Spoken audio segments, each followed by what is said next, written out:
Now let me see it. Oh, yeah, Right. there you are. There you are. Hey, mate, listen, I know that you've been out to lunch.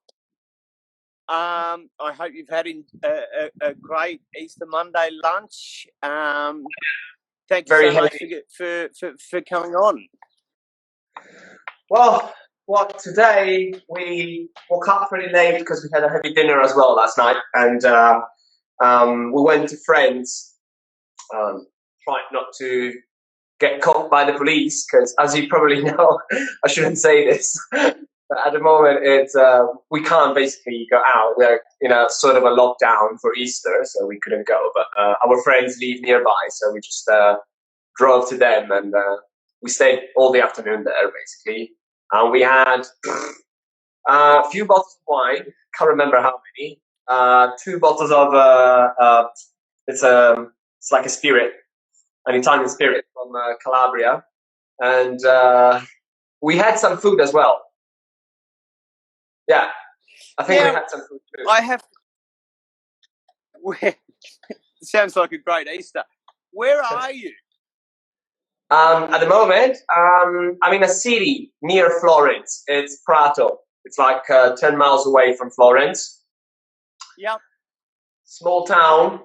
Not much going on, really. I found myself here just because I met my girlfriend 3 years ago when I was working in Ibiza, and she lived here in the city because she works here. And so after I met her, I decided to go back to Italy, really, because it's been quite 9 years traveling, and I said to myself I never wanted to go back just because I like traveling. So unless I had a good reason to, I found the reason while I was working. So I decided to move here about 3 years ago. Beautiful. Hey, I just want to say you've got there's quite a few chefs that have tuned in. One particular, Guillaume, who we've already filmed. So he's supporting you. The chefs are supporting you, Stefano. So beautiful, man. You're in Italy. You're south of Florence. You're born in Italy, and yet you speak better English than me. Well, thank you. Well, thank you. I lived in UK for quite some time. That's probably why. But it's probably just the accent. I still miss a lot in speaking. I mean, I do not speak a proper English. It's just the accent does the trick, let's say. I spent like 4 years and a half in London. I stayed mostly in London. I lived in many places in the city, Notting Hill. As soon as I moved there, I moved with a friend, my best friend. We moved in.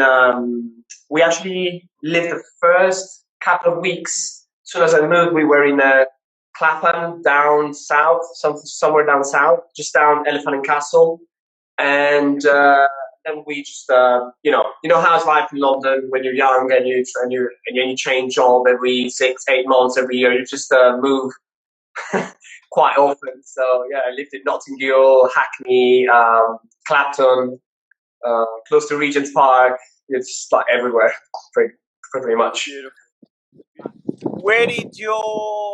Where did the cooking journey begin? It had to be Italy, surely. Yep, it did actually. I remember I was finishing my high school, and I started working just to make some extra money. I started working in a nice osteria bistro in Treviso. Treviso is the city where I grew up. I was born in Sardinia. My family moved to Treviso when I was 8 years old. Yes, the house was like 50 meters away from the shore, so paradise. And then my family moved to Treviso when I was 8-9 years old. So I grew up there basically, and I started there. So I was finishing school, and I decided to make some extra money, and I found this job in this place, and I met this young chef who was really, really passionate about it. He worked with Gualtiero Marchesi. He was really talented and really, really passionate, as I said. So I started looking at the job as not as just a way of making money, but like a profession a path I could follow. So that's how I started. And then after almost like 6-7 months working in this place, obviously I did my exams and everything. And at the end of the summer, I decided to join my friend who moved to London like a couple of months before me. Because I said I like traveling, as I told you, like travel is just part of my genetics. So yeah, I moved to London, and I lived there for 4 years and a half, give or take. And I really had the best time ever.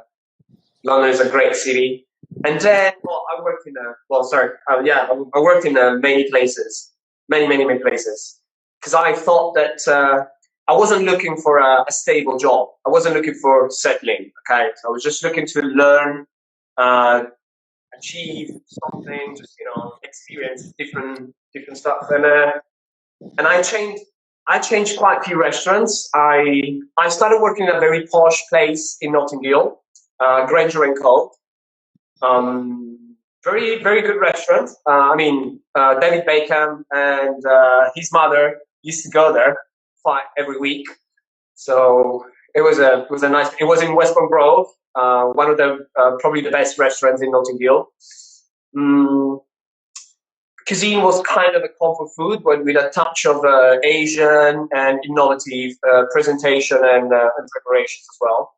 So that was a good preparation for me for sure. And I spent about a year and a half in that restaurant. Then I started, moving around. So I went to work for many different places, Michelin star restaurants as well, fine dining, just a very small local-based restaurant, hotels as well. So yeah, I had the chance, and that's why I'll always be grateful to London, just because it gives you everything you want, really. So yeah. Well, you've got a London accent. I was hoping for something a little more romantic, like your grandmother, your nana, or your nunu. Is nanu? How do you say? Nonna. Not Nonna. I was hoping it would be some sort of little passionate kid story growing up with Nonna, and she's teaching you how to make pasta and stuff. Well, she taught me how to make pasta in the first place, for sure. Yeah, she was the one. I have to tell you, I've travelled extensively around Italy, and I grew up in Melbourne, which has a massive Italian population. I love Italians. I love pasta. I absolutely love Italian food. I love Italian wine, and I particularly love Italian women. Who doesn't? What's not to love? Like the thing is, they're tricky though. Like they're tricky because they're really passionate. Okay, so obviously they're hot, they're charming, they're Italian. But sometimes that can be a really pain in the ass. You need to be prepared if you want to go into that. Mate, we have to ask you. You don't know Giada from the Food Network, perchance, do you? Because she's hot. Who? Sorry? Giada, the Italian girl on the Food Network. I love her. Ooh, no, I don't know her. But if I'll ever get the chance to meet her, I'll definitely introduce her to you. if that's what you're asking. I love you. Now tell us other stuff. Tell us about your cooking courses and the pandemic and what you've been doing. How have you occupied your time? This is really interesting. When the pandemic started, well, obviously, after working in London, so I'm just going to briefly describe this. Before the pandemic, obviously, I traveled, okay, and I lived in France as well. I stayed in Paris for a bit, then I moved to Chamonix. I spent 2 years and a half, 3 winter seasons and 2 summers in Chamonix. Great place, beautiful skiing. It's just paradise to me. I love skiing. And then I went to Qatar as well. Then came back. I went to Malta, stayed in Malta. and then to Spain. So I stayed in Barcelona and then Ibiza. So I did my last season working in a place was actually in Ibiza. After that, so kind of 3 years and a half ago, I decided that I wanted to just start my own business. And to do so, I tried to work as a private. Okay, so it's been now 3 years that I've been working as a private chef for families, restaurants sometimes, but just for private events, yachts. It happened. You told me you worked on yachts as well. Is that right? Correct. So yeah, I tried working on yachts too, but working on yachts is a bit of a niche category. So you need really to know well people, get good recommendations if you want to work on nice, interesting boats and get paid well. And well, I tried. And so yeah, I've just been working as a private chef for the past 3 years with private companies, hotels, and or restaurants just to do menu setup, courses, these kind of things, and then families. And we touched on this with another chef, a yacht chef, a friend yacht chef of mine as well from the industry. And I guess the bit that I would highlight for any young chefs out there watching, there are, it's not just grinding 12 hours in a restaurant. There are a million opportunities out there if you're really willing. You have to be willing. You have to be prepared to take the hits, but there is a multitude of avenues out there for private chefs, private catering.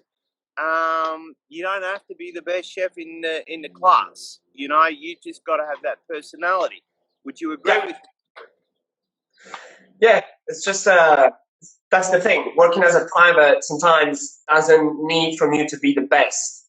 It just need you to be, just as a very enjoyable person, keen to please people, and for sure assist them in any need, right? Basically, so yeah, and it's kind of what I like, really. Obviously, working in a restaurant is a different environment completely. So you've got a team, you've got a management, you've got a hierarchy. Okay, so you start from a homie, then you grew up, and then you just grow up until probably you get a head chef someday. But still, you need to respect some rules and policies. When you're a private chef, it's totally different. You can just you have clay in your hands, and you can mold it the way you want. So this is what and also gives you the chance of being more creative at the same time. When you're in a restaurant, you're on a budget, okay, which is not a bad thing. It's important to understand how it works in every environment. So it's good to learn how to work on a budget. It's good to understand that being a chef working in a restaurant means being solid. Okay, so prepare the same things every day and keep it going, keep the machine going. Yeah. Working as a private chef, obviously, every day is a different journey. So you just don't know what's going to get thrown at you. And I will add, I'll matter of factly, I will state, you can't expect kids to just go and get a great job as a personal chef or a private chef on a big yacht or a big estate without that grounding, without that restaurant experience. No, you definitely need a solid background. You definitely need to have at least swear a few times, and you need to have, lost jobs. You need to have sacrificed something. There's always a big debate, especially like when you work for in a Michelin star place. You do very long hours, very long days, stressful. Sometimes you feel like you are disrespected just because you're treated like a tool, just like you use the Robocook, okay? But this is not it. This is just something that everyone should do, every young chef, every chef should do, just to understand what it means. So you can understand the sacrifice. If you really want to get there, this is what you have to do. So only then you can understand if you're ready for it or not, and if you really love the job or not. Then, you can do it, pursue that, and then maybe change. That's fine, as long as you understood what that means. Only then you can try to be a private chef. Private chef seems easy because, you know, an easy client comes in and is like, you know, I would like pasta every day, a salad, and meat or fish for dinner. Easy, right? But that's when it actually it's not at all, because you need to understand right away the people, first of all. And obviously, they're paying you generally way above the restaurant wage. So they expect as well a certain level. And you can just learn that level if you saw it before. And the only place you can see this level, these you know, crazy attitude and this craziness for details, for the, you know, everything, for the food, the respect for the food. The only place you can see this is in restaurant with a high quality, like talented staff with generally are fine dining or rosettes or Michelin star restaurants. Then obviously you have good restaurants that aim to achieve the star, which are, you know, really good, even if they don't own one. But yes, that's what you need. So you need to work in a place where people actually decided to sacrifice something for the job. That's when you see the real passion. And then obviously you learned it, you stole it. I stole it from them. The reason why I changed so many places, so many restaurants, is just so I could steal anything I could from them. Stefano, it's incredible what you've just said, and this is just me. Listen, kids, listen to what this man's got to say. This platform doesn't allow us to have an actual conversation. It's voice activated, so one of us has to talk and one of us listens. So when I'm doing this, it's like, if you're watching, listen to this man, because he's so right. I personally, I've had a pretty good career because I had my ass kicked from 15 onwards, onwards. And I will be honest with you, I love nothing more than getting in a big, busy kitchen, a beautiful kitchen, working with a chef that I love, and get my ass kicked every day. I love it. I'll be the first one in, I'll be the last one out. That's what it's all about. Yeah, absolutely, I agree. I've learnt with these videos, these Instagram lives, there is just so much little pieces of golden information, just golden little nuggets of video footage that we have not been really sharing or capitalizing on. You're probably one of the last chefs that we shoot for probably a week, because I want to catch up with all the other little pieces of video footage that we've shot with all the other chefs. And what you've just shared and what the other chefs have just shared, that's just awesome experience and knowledge that I particularly think that's what TWK is about, is sharing that with the kids. So thank you, my friend. I'm really grateful. I am indeed, really. Being part of a community, it just satisfies our need of being part of one. So, because we all do. Whoever says it doesn't need the others is just lying. We all need someone. We all need something. We all need to be part of something. Otherwise, we're just like cats. Cats don't need, for example, cats. I have cat, and he doesn't need me at all. He just likes being, you know, cuddled and that's it. Stefano, thank you so much, mate. Thank you so much. Listen, we've been talking. You want to get into the dish? You want to get into the dish, or you want to tell us about the dish? I will tell you that when you sent through the dish description, I was like, tofu. I have a beautiful Italian chef called Stefano cooking tofu. I just thought, yeah. And then I just thought, wow, brave, bold. All right. Well, let's say that I love Asian cuisine.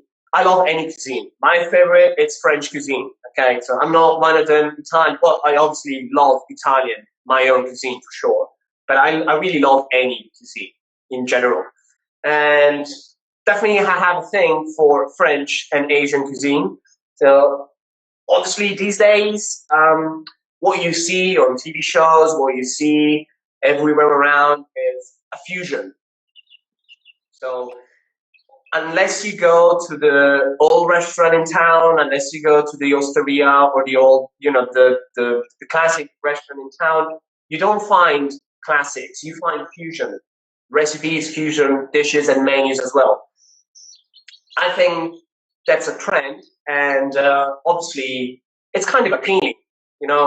Honestly, I like it. I like to mix. Why should I not mix miso with a main dish, with an Italian main dish? Why cannot make a homemade angel hair with miso soup and chicken, for example? Why cannot? So yeah, the idea of tofu came up to my mind like a couple of weeks ago, actually a month and a half ago. I was working in Switzerland, okay, for this family, and they love meat. They love fresh seafood. So every time I cook for them, I just like to delight them making, very beautiful pieces of meat. And so their diet, when I go there, it's kind of, they eat, they take pretty much the 50% more intake of calories when I go there. So one day I decided to make something a little lighter, and I just really opened the fridge and I had an eggplant, I had spring onion left, ginger, garlic. I was like, okay, I can make something out of it. I just need some proteins to add, and I didn't want to use meat or fish just because I wanted to spice it up a little. So I just decided to use tofu. Tofu is a high protein food anyway. So I decided to use it and make a nice, very light starter. Really tasty with an Asian touch, obviously. And it worked out pretty well. They were really happy about it. I was really happy about it because I tried it too. So yeah, I decided to just show you how am I going to make it, which is very simple, by the way. Mate, honestly, I'll say it again. It's a big, bold statement. Tofu, you're playing into the hands of all the weirdo vegans, man. I know, right? Yeah, tofu is so underestimated, I think. I'm going to attract a whole new weirdo audience I'm not sure I'm comfortable with. Well, let's say that, every time you eat, a good diet, it's based on a good amount of everything. Okay, you should not just go vegan. You should not just eat meat. Okay, you should balance everything. So you should have a good intake of proteins, fibers, carbs, vitamins, water. So you should always have a lot of these things in the same meal. Okay, so using one protein instead of another, it's just changing it, but it's not actually changing the fact that you're still eating proteins. And it's good sometimes not to eat meat and just lighten your stomach and allow it to rest a little. That's it. So let's get into it. Right. So the dish is very, very simple. All right. So we're gonna make. Okay, I say we, but I'm gonna effectively cook. But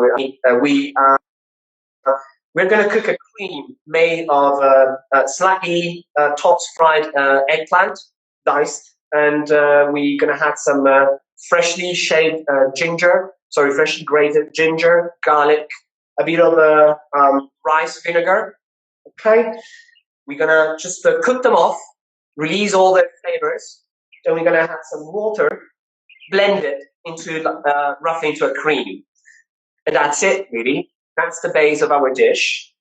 Then our tofu, which I've already pre-cut anyway, we're just gonna rub it into a mix of corn flour, paprika, lemon zest. So we're gonna have that citrus note to the dish, really refreshing. Bit of salt and pepper. Then we're gonna just rub it into it. So because obviously the tofu is wet, it will absorb part of the corn flour. Then we'll get a bit sticky. So we're just gonna rub it 1 second time so we make sure that it gets a nice thick crust and it gets really, really crispy. Then we're gonna deep fry it. Okay. Just deep fry it, and So eventually, we're just gonna just plate the dish with this cream, our bits of tofu, deep fried, and we're gonna have some decoration made of the green part of the spring onion, some julienne ginger, so a nice, spicy, refreshing touch that really cleanse your palate from the corn flour and the eggplant cream, and some sumac, just to increase that, acidity and kind of kick that citrus note. Wow. Where does the Asian influence come with an Italian that's got a better English accent than me? What? I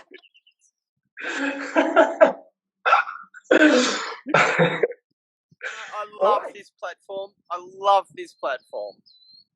It's fun. It's really fun. Absolutely.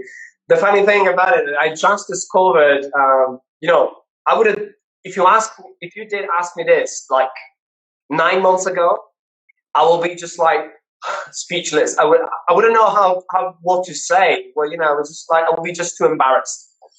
Since the pandemic, right after the pandemic, I started doing these online courses you asked me about before. So yeah, I just jumped into it, and I had to spend really hours every day, every night, because the platform I work with is from California. So I'm 9 hours ahead. So the lesson starts at 10 a.m. in the morning and ends up around 5 p.m., 6 p.m. So the last lesson, starts at 5 p.m., 6 p.m., which means that I generally start working from 7 p.m. until 4 in the morning. So I completely changed my rota. I completely changed my working time. And obviously, the job isn't just cooking.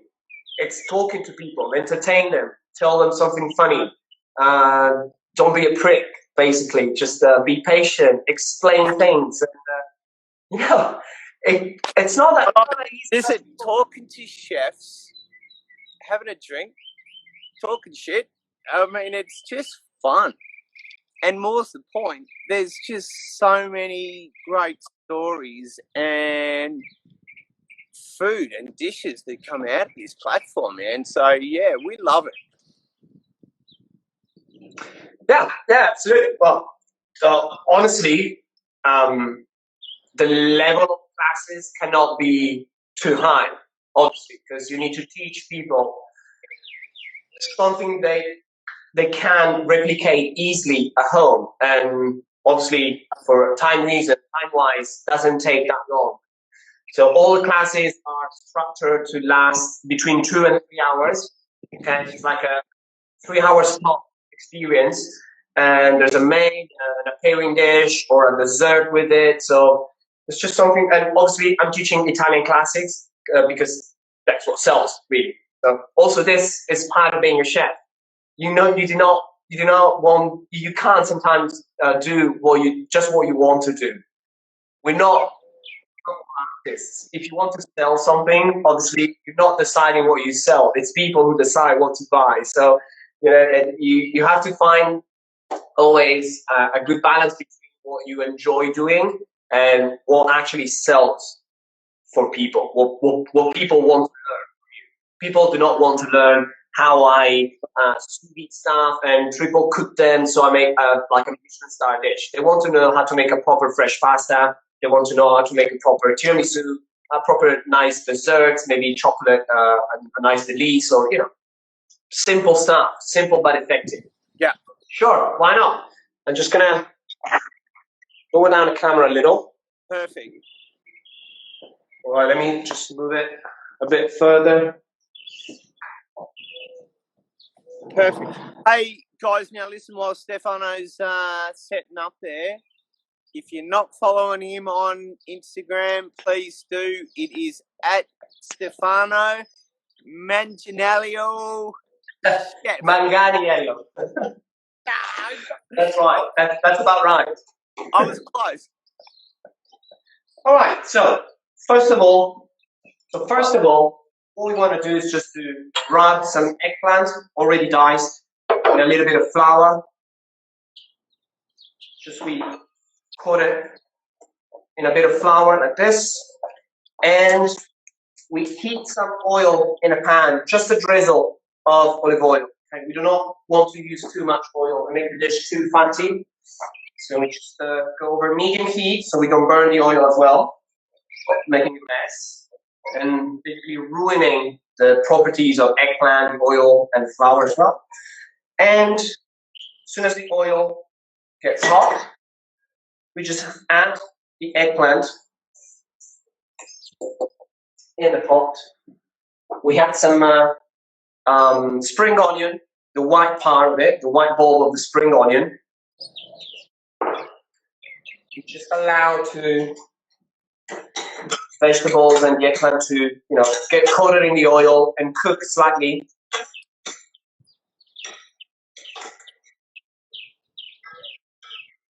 And we can just leave them here, okay? A couple of minutes, just so they finish to cook. And then I can add the garlic and ginger. The reason why I do not add the garlic and ginger before, it's just because I really want to keep the flavor of the garlic and the ginger in the cream. So if I were to add these in advance, after a bit of cooking, all the flavor will just go off. So instead, I want to keep them as fresh as possible. And I'm just going to add them at the very end. In the meantime, we just prepare the wrap for our tofu. So for our wrap, we just use some corn flour. Just a bit of corn flour. Obviously, salt. Plus, how good is cooking from your own kitchen? You don't have to take the car, go outside.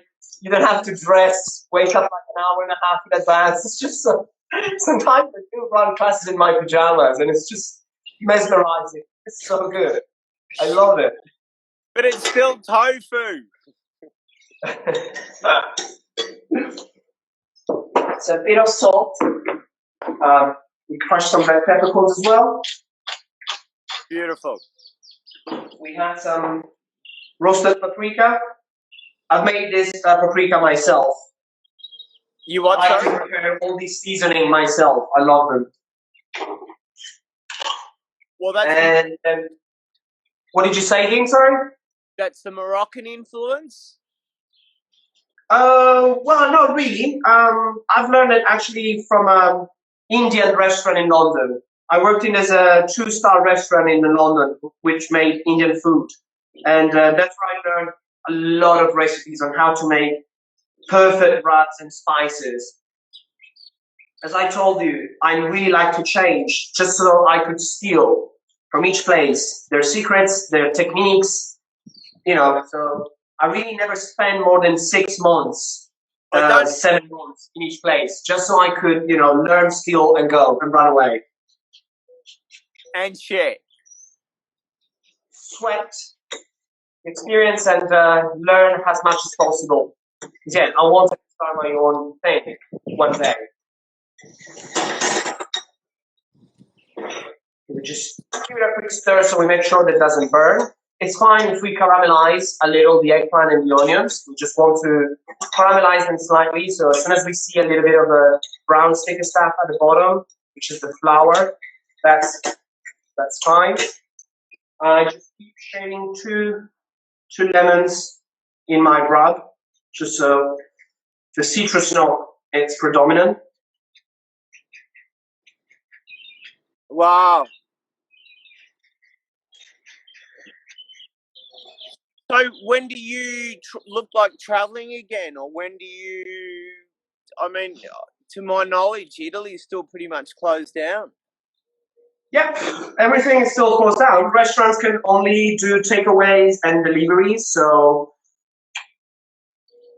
really not a good time to be a restaurant owner. Well, I take my hat off to the first responders. I love them. I absolutely love them. I don't think there's too many industries unaffected. Well, there are a couple. Amazon's not one. But our industry's copped a beating. And I know 3 chefs. There's 100 years of just incredible experience that's lost to this industry now. Are you there? Sorry, I couldn't hear the end of the sentence. I was saying that our industry's lost a lot of talent because of this pandemic. All right. Yeah. Well, yeah. Here, there's a lot of places that closed down for now. You know, it's really bad for the economy at the moment. The government is trying to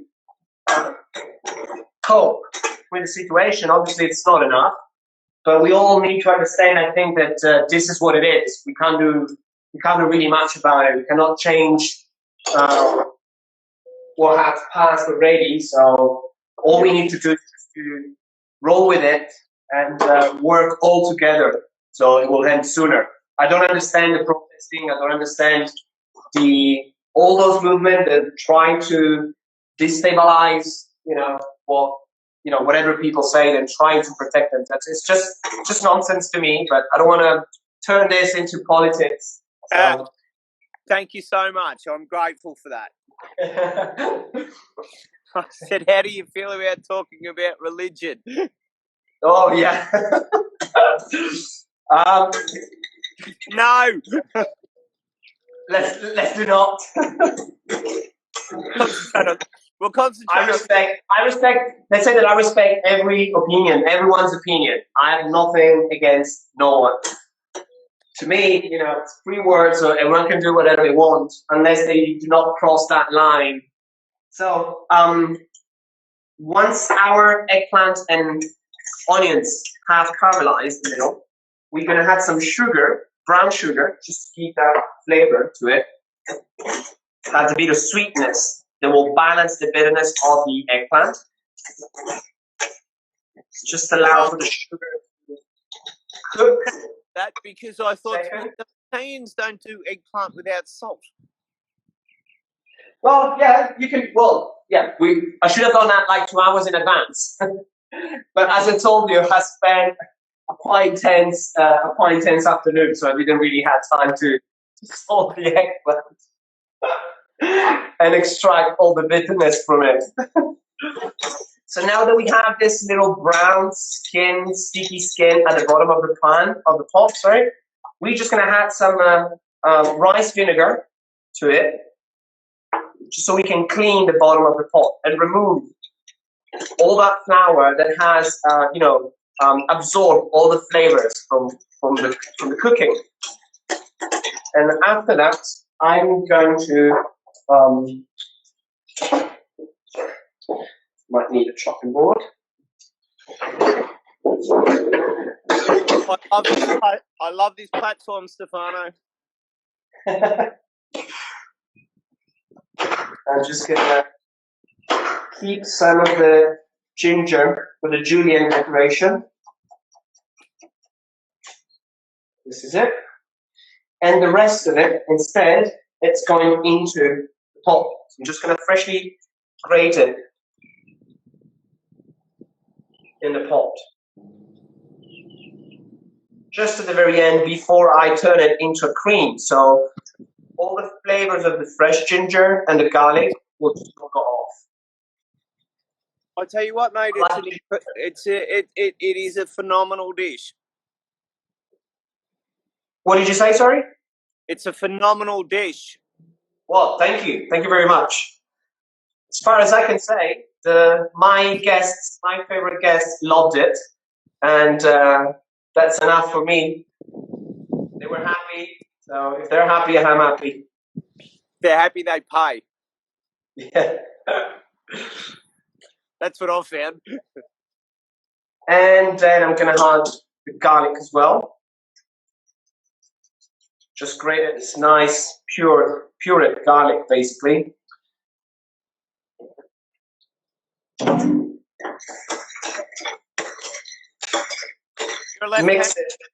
Mix it well, so all the flavors can blend in. I'll turn off the heat, okay, because I don't want to cook them off too much.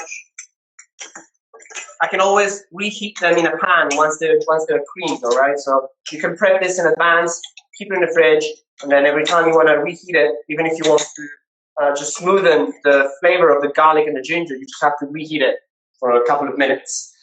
I'm just going to add some water, just to loosen it down a little. And I'm going to turn this into a cream in a bit. So now, what I want to do is to roll my tofu in the wrap.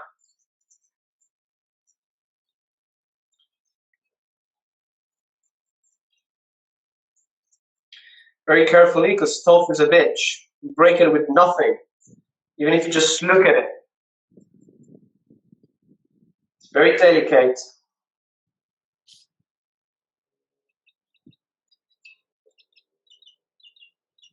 You've done that before? Oh yeah. I've done it once actually. Well, you mean the dish or working with tofu? Both. Working with tofu, I've done it. Quite a few times. And the dish, actually, I made it only once. With us. Thank you. I'm grateful. Actually, I can show you this. I started sharing on my highlights some recipes as well on the Instagram. Okay, share it with us. Send it to us. We'll post it. Actually, I'm bad.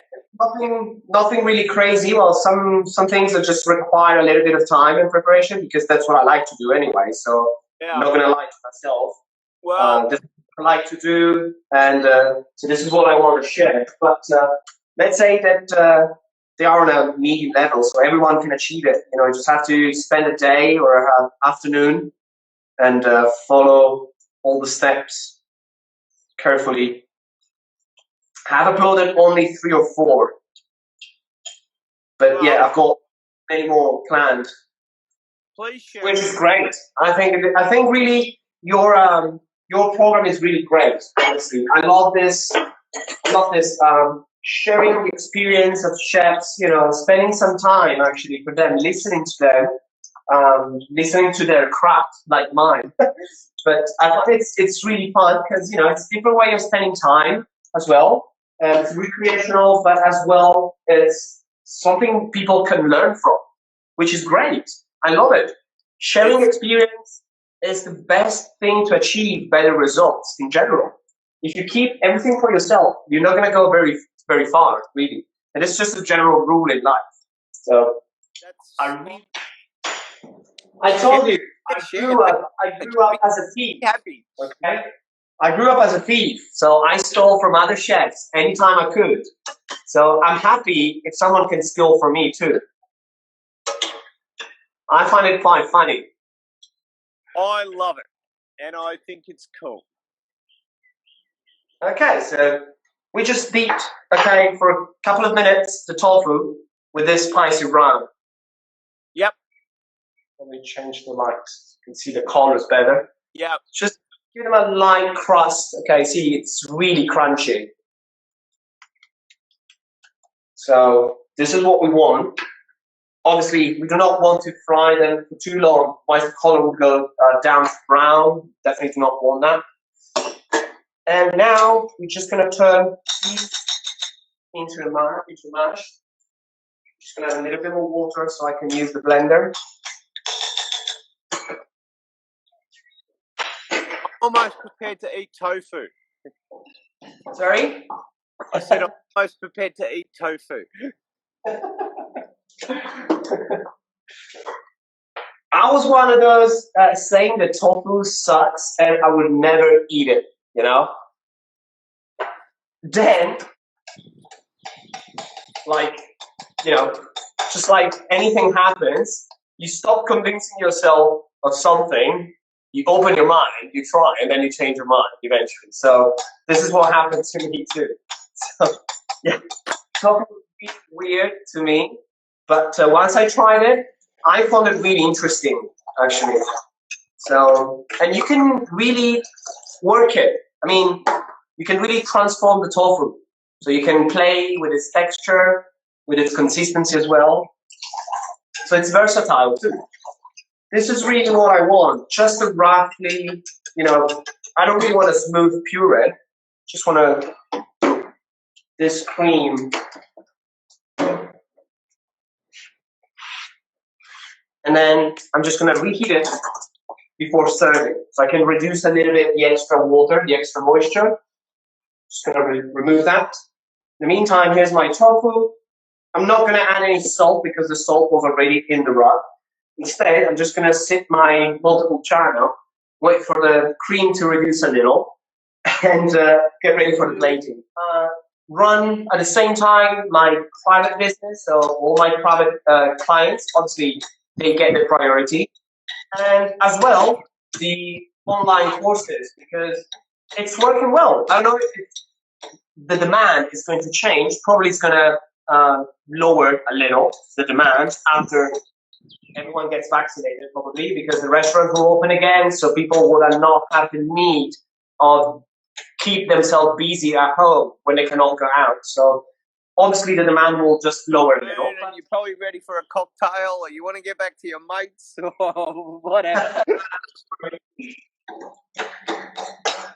All right, so as you can see, we have our sort of a roughly mashed eggplant with all the other vegetables. Oh, I wish you could smell it. It tastes Vietnam. It tastes as it smells China. So it's beautiful. That's not fair, Stefano. And this is how we played it. So I'm just gonna Beautiful. change this. Probably you can see better. Let's see if I place it here. All right. Think you have a better view from here? Perfect. On the dish. Perfect. Right there.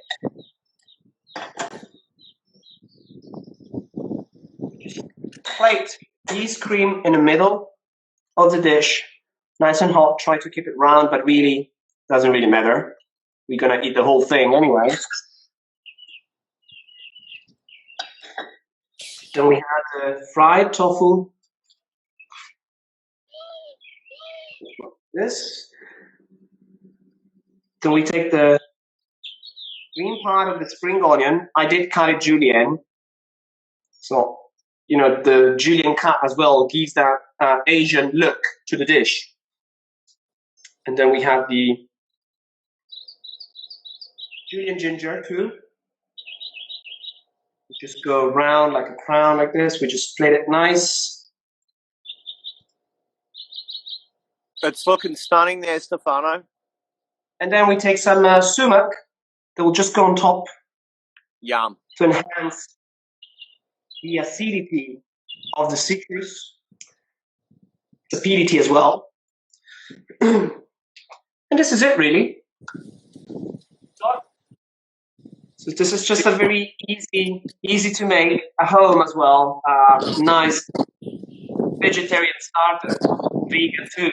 So you have done something that I thought impossible, and that is you are tempting me into a tofu dish with that one, mate.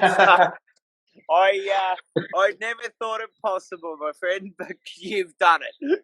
Me neither. Trust me, me neither. But it's all about, it's all about changing our perspective on everything. But yeah, I thought tofu was for losers in the beginning. It's like, vegans. But then, you know what? Even just cleaning your body every once and then is good. Sometimes going vegan for a day or two, actually, it's just like a purge. So you clean your body, your stomach, you empty it completely, so then you can just put again some nice steaks into it. So a balanced diet, I think, is what's best. I'm not sure if we've attracted or detracted our vegan audience, but whatever, mate. Obviously, I respect vegan for sure. As I said, I love eating vegan every once and then, but I love meat too. So I'm expecting from the vegan public that they respect me as much as I do respect them. I try not to eat a lot of meat for sure, just to Probably could have let me know that beforehand. Just teasing a little. Listen, mate, we're gonna let you go. Everyone that's watched, everyone that's been watching, please follow Stefano Manganiello. You're gonna one day you're gonna say it right. You're gonna get it right. Don't worry. I love you, brother. And us, of course, at Today's World Kitchen. Stefano, thank you so much, mate. Thank you, Dean. It's been really fun, and thank you everybody for watching and listening to me talking crap for the whole time. That's what we do. Listen, I'm going to give you a call as soon as I hang up. Or would you say tomorrow? Sorry, say that again. I'm going to give you a call after we hang up, or tomorrow. Just even after, right after is fine. Yeah, absolutely. Sweet. Listen, everyone. Thanks for tuning in. Stefano, thank you so much, guys. Thank you. Beautiful. Just thanks, mate. Ciao, ciao. Thank you. Arrivederci. Arrivederci.